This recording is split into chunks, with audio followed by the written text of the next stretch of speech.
Unhallowed Holiday by O.M. Cabral. Weird Tales, September 1941. Unhallowed, earthbound, he sought another who might be his playmate for eternity. Sought and found. The front door slammed with a gusty bang, and Julia Lathrop jumped nervously, dropping the book she had been reading. From the hallway came the sound of a child's clear treble, then light, running feet. "Virginia!" Julia called, trying to suppress the strange quaver in her voice, the sudden hard beating of her heart. "That you, Jin?" "Course it's me, Mother." And Jin came into the room. The child was thin like a growing reed, awkwardly graceful and tall for her 9 years. She is proud of her missing front tooth and her 2 taffy-colored braids, which were still too short, really, to ever stay braided. Julia noted the look of luminous happiness on the child's delicate face, the wind-ruffled hair like a fine spun web, the 2 bright eyes that had of late become a little secret and remote. "Must you, darling, slam the door when you come in?" "It wasn't me," Jin protested, a trifle sulkily. "Virginia." "Well, but it wasn't. It was Tommy, really.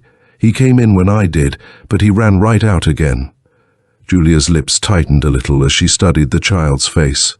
She could discern nothing but candor there. Virginia's hurt air of being misunderstood seemed real enough. "Virginia, you're not to tell that story again, do you hear?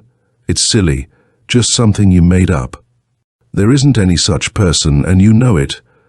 I know it's just a game, but it's a wicked one. And—" Virginia stamped her foot. Her childish face contorted with grief and anger. 2 huge tears squeezed out of her stricken eyes and worked their way down her smooth apple cheeks. "It isn't," she sobbed. "It isn't just a story. It's true every bit. Tommy's real. We played tag in the orchard before we came in. He isn't a fib. I didn't make anything up. I didn't." Frightened, Julia jumped up and crossed the room in quick strides. She grasped the thin, heaving shoulders and looked down into Jin's tearful, accusing face. Trying to mask the unsteadiness in her voice, she spoke casually. "Don't do that, Ginny. Don't cry. Mother didn't mean anything bad. Here's a hanky, that's better, isn't it?" Her fingers flew, smoothing the fine, taffy-colored hair. "You must have been playing tag with the wind. Look, you've lost a ribbon and torn your skirt." "Tommy runs faster than me," said the child, more calmly. "I chased him, but he got away in the briar patch. I guess that's how I tore my new dress." Suddenly, Julia swept the taffy-colored head close. She didn't want Jin to see her face just then. "Seems to me," Julia said gaily, "this Tommy of yours is always running away. He must be quicker than a rabbit. Is that why I've never seen him?" "Oh, Mother, he's scared of people." "Yes? And why?" Because. The childish voice trailed off. The room was very quiet. Julia stiffened, staring fixedly over Jin's bowed head, staring through the wide-open casement windows at the clean, warm, yellow afternoon sunlight. Beyond the white sashes were the massed blooms of the hollyhocks, trim, precise, and sane. Beyond the flower-bed she could see a shaven slope of lawn. And still further away, the ripe grass uncut at the foot of the old orchard. The orchard, she thought frantically, forcing herself to think, was frightfully run down. The twisted, wind-tortured trees assumed such grotesque shapes at night. Those dead husks should have been cut down long ago. They were unsightly and spoiled the place. The orchard field itself was grown over with lank weeds and sparse wild hay that had seeded itself on the wind. She watched how the wind wove a path through the tall grass of the orchard field, invisible feet retreating from the edge of the lawn back toward the shadows of the twisted apple trees. She watched intently how the yellow grass rippled at the base of a gnarled trunk, and a big sooty crow suddenly flapped from a dead limb, rancously crying. At first, Julia had been crazy about the place. The sprawling white house on a hilltop had seemed exactly what they were looking for. The land itself was considerably run down, but for that reason rather wild, very charmingly diversified, and not really like a farm at all. Cliff Lathrop had joked to their friends about their recently acquired 30-acre estate. It had, he proudly boasted, a hill, a gully, a house, a red barn, a private road, an orchard no good, a strip of woods second growth, and a private spring-fed lake. Yes, the pond, really a lake to their city-bred eyes, had just about clinched the sale. It lay in a hollow behind the house and at the base of the hill, far enough away so that they were not really troubled with mosquitoes that must have bred in the strip of swamp that surrounded the pond. The swamp didn't matter, for it was not unsightly. Thick rhododendron grew there, a massive pink bloom in the late spring, and there were trees and ferns and purple iris. In the muddy shallows of the water grew thin, tall sedge grass, water lilies and graceful cattails. A shallow ridge of clear, dry ground, maybe once an old wagon road, led from the house itself down through the woods to a small floating dock built by some previous owner. They had planned such a grand summer, but Julia was beginning now to hate the place. Even in the bright sunlight she would remember suddenly and shiver, wondering if, after all, the place were really some sort of trap in which, slowly, sanity slipped away, until at last you came to accept as a matter of course that which was beyond reason or credibility. Virginia. What was happening? What in heaven's name was wrong with the child? From the first, just as they had hoped, she had blossomed happily in the clean country air, frolicked and played from dawn to dusk. But Julia, watchful and puzzled, alert to every nuance of strangeness in Jin's behavior, could no longer deny to herself that there was something weirdly wrong with the child. For either Jin had become obsessed with some vast, elaborate and very complicated kind of lying, or else, but the alternative she refused steadfastly to permit herself to believe even yet. But why be upset? Cliff asked innocently, when at last Julia brought herself to speak to him about Jin's lying. Kids are always making up things, it's only harmless imagination working overtime. It isn't exactly, Julia said slowly, choosing her words with a certain amount of care. And you mustn't scold her about it. It has the strangest effect. She gets upset, terribly unnerved. And it frightens me because, well, because I can see that she really believes in this imaginary playmate. Oh, you don't know what it's been like. It frightens me, but I didn't want to say anything to you until I was really sure. Cliff's mouth opened. He looked at his wife curiously. Sure of what? Of her belief, you mean? Well, suppose she does believe, sort of, in this fictitious Tommy. Maybe she's lonely. Maybe he's real, in a sort of way, to her childish imaginations. You know, the way people in fairy tales were real to her when she was younger. It's just a fad, and she'll outgrow it. Maybe get tired of the game when she sees we don't take it very seriously. Seems to me that's the thing to do, tease her out of it, not pull a long face and get all wrought up about something that doesn't even exist. But at dinner, Cliff's teasing brought unexpected results. Well, I hear Virginia's got a beau, eh, Julia? Cliff winked at his wife, ladling out a liberal helping of cold chicken for the child.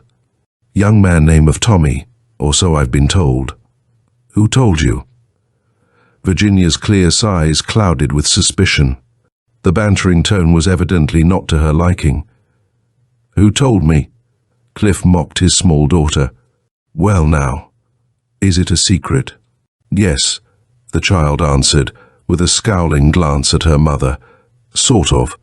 Oh, well, since the secret's out now, might we be told where the young gentleman lives?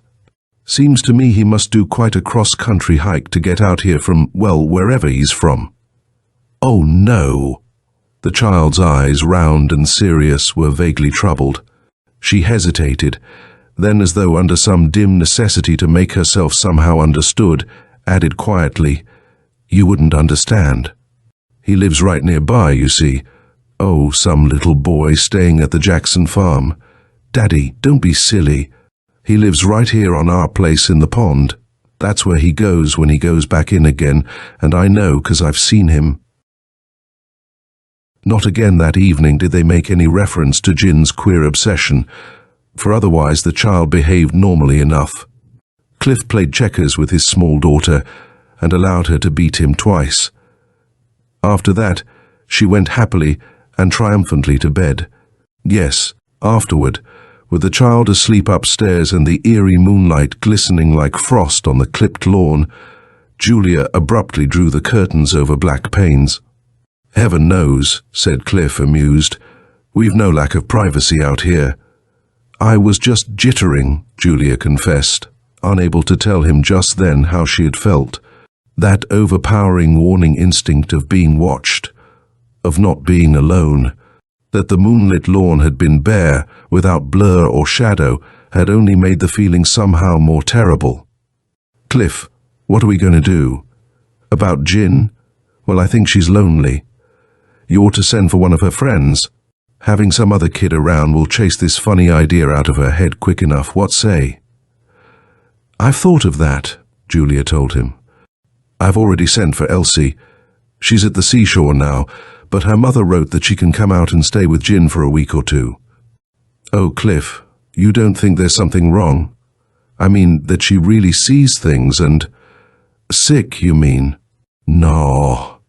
She's healthy as a chipmunk, eats like a little pig and sleeps like a log. Say, old girl, did it ever occur to you the little tyke might, after all, be real?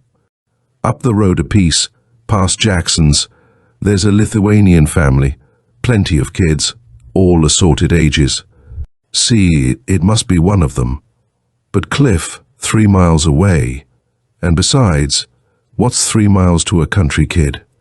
And you've never seen him because he's shy, see?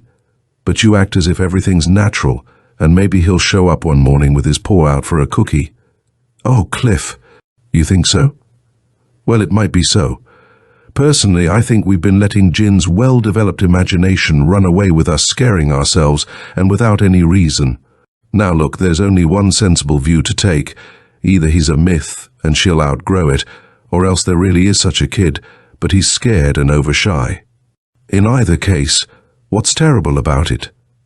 Cliff's reasoning steadied her, but only for a moment. For it was not only that Julia had watched the child racing across the lawn, followed apparently by none but the wind, gleefully shouting and calling to someone who never answered. It was not only that, for countless days now, Jin had stubbornly persisted in her pretense that she was never really alone anymore, that always an invisible child was at her side, sharing in her childish games. There was more to it, an indefinite but horrifying more. The one bit that Julia had held back from Cliff. The day before she had seen the invisible playmate.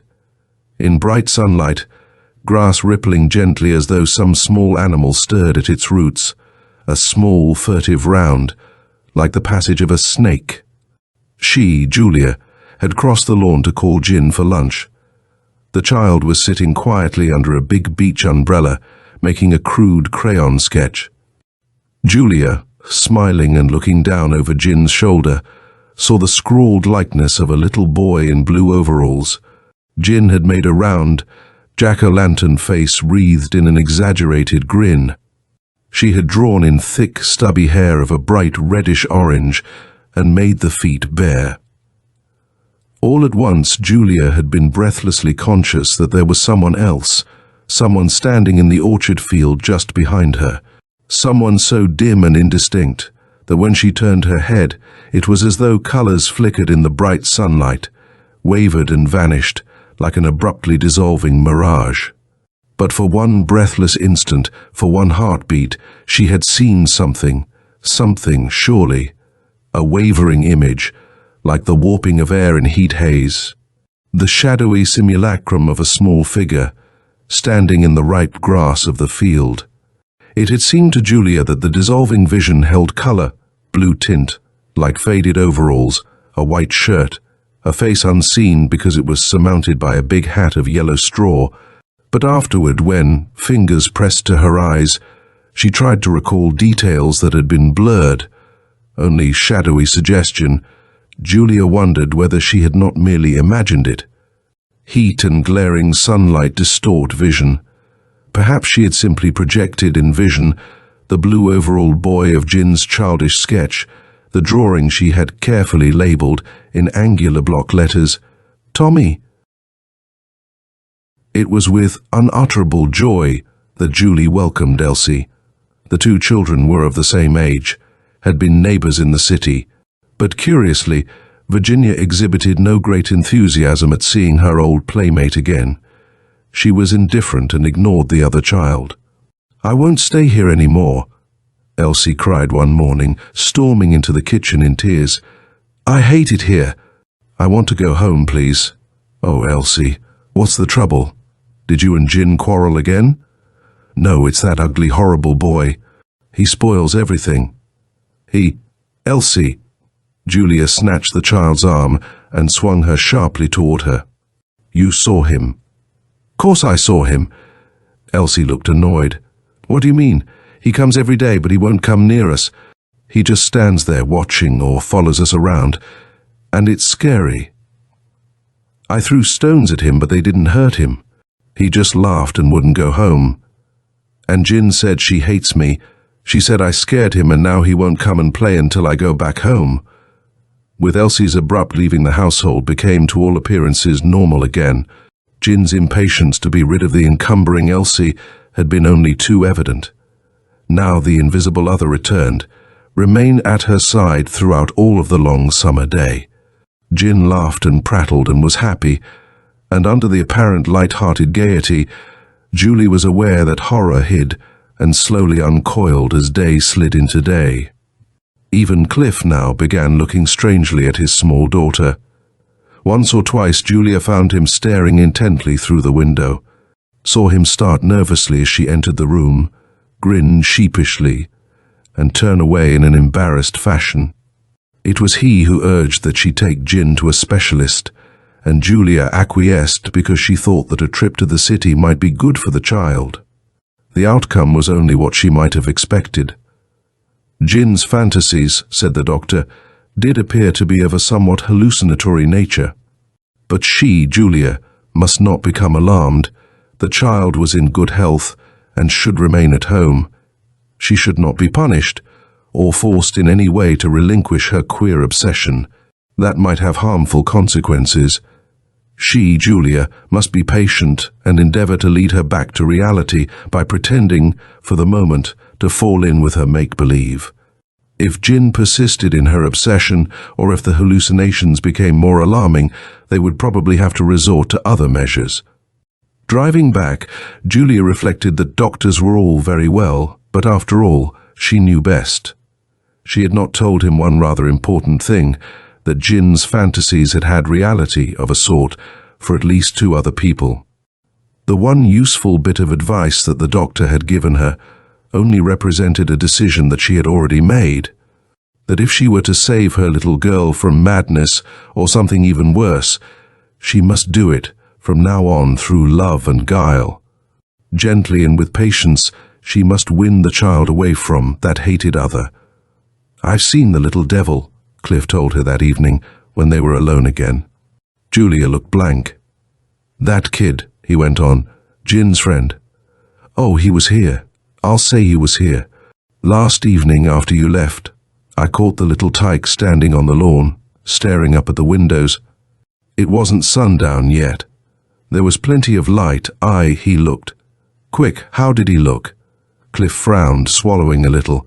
His eyes betrayed vague puzzlement. When he spoke again, he seemed to be choosing his words very carefully.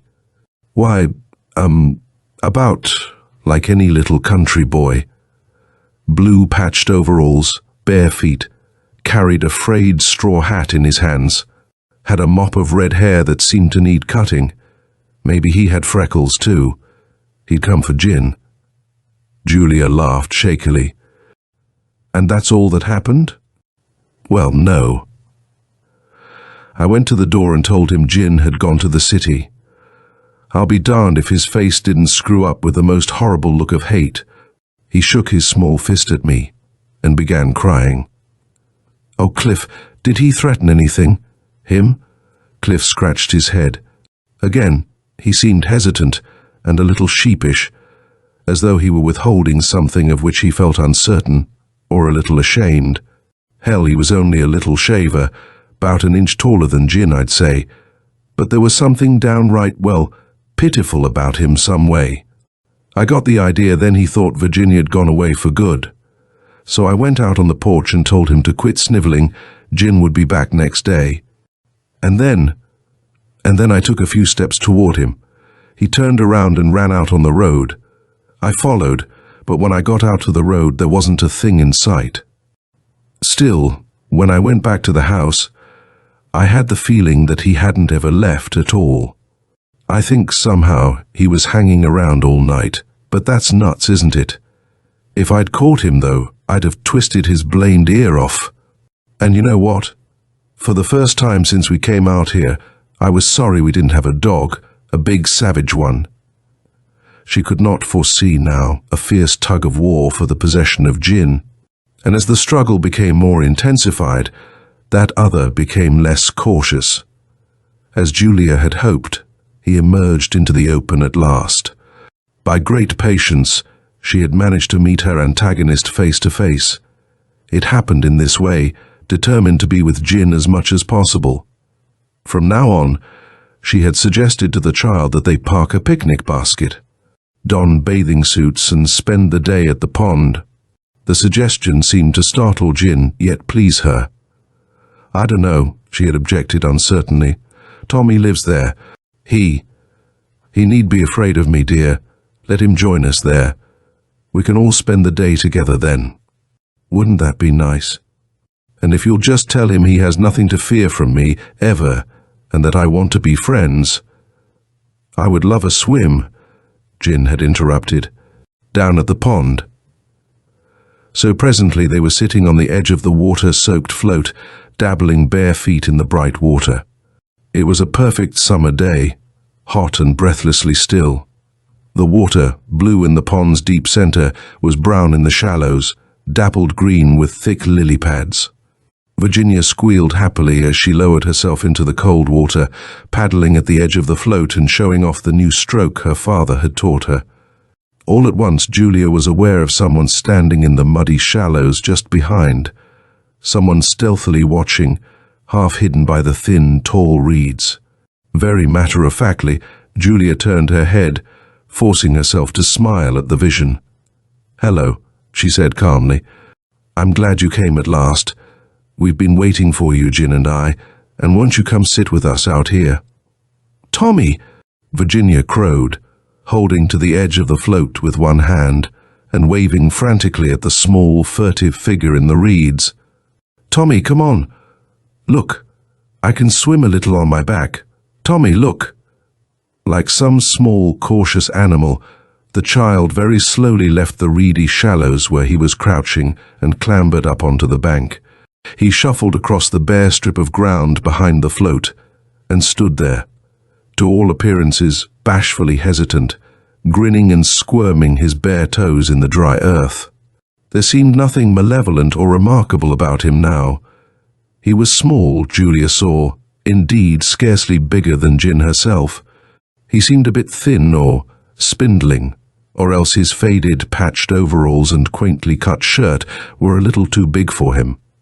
This time he carried his big straw hat, and she could see his face quite plainly, a grinning, engaging, freckled face surmounted by an unruly mop of red hair worn longish in the style of another time. Won't you come near us?" Julia repeated her invitation a little faintly. "No, ma'am," she heard the boy distinctly say, still grinning, eyes lowered as though in shy embarrassment, bare toes wriggling a pattern in the dry dust. Suddenly Julia stood up. As though in pleading, she stretched out her hand, took 3 quick steps across the bobbing float toward the small, smiling child on the bank. He looked up then, and the hatred in the blue eyes leaped out at her, stabbing. "Child, why do you hate me?" I wouldn't harm you. Don't you know that? I only want to know the truth, why you are this way, and what I can do to help you be at peace." He was gone. Quite simply, he turned his back, stepped toward the reeds and melted into their midst. Disappeared. The float rocked as Jin, dripping and clumsy, heaved herself out of the water. "Why, he's gone," Jin said reproachfully. "Oh, Mother, you drove him away again." It was hot. There was such a dazzle on the water. The sky was a tight, lacquered bowl. Everything was too still, too close, too bright. Julia clutched despairingly at Jin's small, dripping figure. "What's the matter, Mommy?" The childish voice, full of puzzled concern, made Julia break into uncontrollable weeping. "Do you feel awful bad?" "Bad," Julia sobbed, clutching Jin the harder. "Awfully bad, my poor little girl. Don't leave me ever? You'll promise? Stay close beside me?" "Course I'm right here, Mommy," Jin replied with childish dignity. "I'm sorry you hurt. Shall I dip some water out of the pond and put it on your head?" "The pond? No. Let's go back and don't ever go near it again. Keep away from it, you hear? It's cursed." The time had come, Julia felt, when she could no longer continue the unequal struggle. For now, with every passing hour, she was losing. Jin was slowly, but surely, slipping away from her. Only one alternative remained, to go away, and now she was forced to tell Cliff the truth. "I've been thinking about telling you for 2 days," Cliff unexpectedly informed her. "I know all about it. I've been inquiring around ever since that afternoon when I saw the kid." He looked at Julia bleakly. "Yeah, I really knew then something was wrong. It's the pond. Kid name of Tom Bofield drowned there. 9 years old he was, and that was 70 years ago." 70 years, Julia repeated with dry lips. "Yes, I saw how it must have been, the old-fashioned haircut, the quaint shirt he wore. They never found him," Cliff went on. "The family moved away. Then a childless couple had the place. Never noticed anything wrong. Then the old bachelor coot we bought the place from. It's my fault. I should have sent you and Jin away before. But now this clinches it. Start packing tomorrow." "No, I won't even pack at least.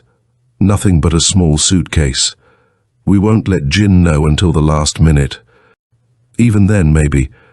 We'd better pretend we're just going for the day.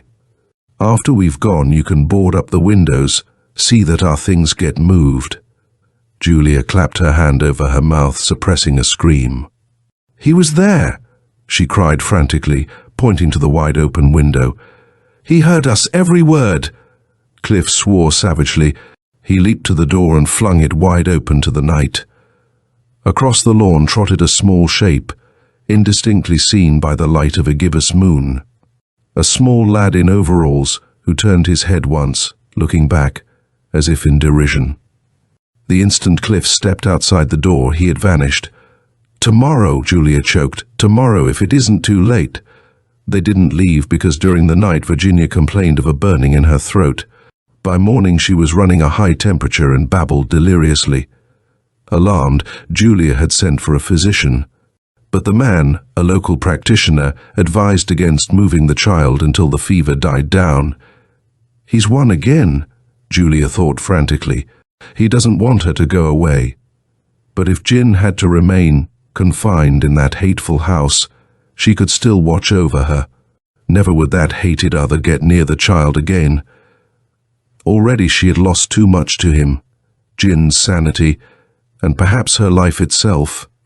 That sinister, malignant child of the pond would never dare set foot over the threshold of the house, so long as she, Julia, remained on guard, alert and vigilant to the shadowy enemy. He came in the early afternoon. Quite simply, she knew that he was there, outside, and sure enough, when she went to the door, there stood the little overalled lad, straw hat set askew on his head. Face up-tilted to the windows. Jin's window. Julia walked out on the porch and slowly, He lowered his head, staring full at her with bright blue eyes. He let her get within 8 feet of him, then turned and walked away. "Wait!" Julia cried sternly. "Stand where you are!" He looked back over one shoulder. Under the shadow of the wide-brimmed hat, she could see his eyes, sly, taunting. She could see the wide, mocking grin. It seemed to her that she had never known anything more malevolent, more horrifying than that child's face. Thin, freckled, and full of an unchildish wisdom, a knowledge of something beyond her, a power she was utterly unable to cope with. "Stop," she sobbed. "Please, let me speak, just once." The other stopped. Julia considered flinging herself at him, but before she could move, the lad solemnly raised his hand and beckoned to her. Then, looking back and again beckoning, he led her deliberately across the field and down the hillside toward the orchard. "Why?" cried Julia breathlessly, when at last he permitted her to overtake him. "Why are you doing this? What do you want?" The lad lowered his eyes. "I ain't a-gonna be alone," he muttered. "Not no more." He looked up, and again she felt the stab of those blue child's eyes. You want to take her away, but she ain't a-going. She'll be like me, and she'll stay here forever." "You want her to be dead?" Julia screamed. "She is dead," the lad answered. "Now already. Go see." The house was empty. Jin, in her feverish delirium, must have left while the other lured Julia away.